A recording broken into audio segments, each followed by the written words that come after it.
5 দফা দাবিতে সমমনা ইসলামী 8 দলের বিভাগীয় সমাবেশ আজ সিলেটের ঐতিহাসিক আলিয়া মাঠে সেই সমাবেশ অনুষ্ঠিত হচ্ছে। সমমনা রাজনৈতিক দলের যে বিভাগীয় সমাবেশ, সেই বিভাগীয় সমাবেশে কিছুক্ষণ আগে জামায়াতের আমির ডক্টর শফিকুর রহমান এসে পৌঁছেছেন।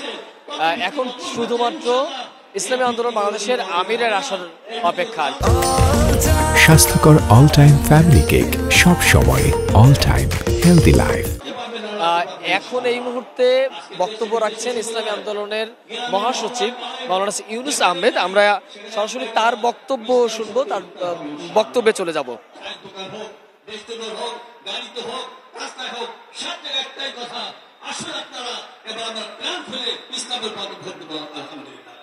আমরা সিদ্ধান্ত নিয়েছি যে কোনো আসনে ইসলামের পক্ষে একটা মাত্র বাচ্চা থাকবে, অন্যরা সহযোগিতা করবে। এইভাবে যদি একটা সুযোগ এদেশের মানুষ হয়, ইনশাআল্লাহ এদেশের জাতির যে প্রত্যাশা ছিল ইনশাআল্লাহ পূরণ হবে। সবার সহযোগিতা চাই, সবার কাছে দোয়া চাই, আমরা যেন নিরাপদ হয়ে সামনে চলতে পারি, বাংলাদেশে আদর্শিক পরিবর্তনের চেষ্টা করতে পারি।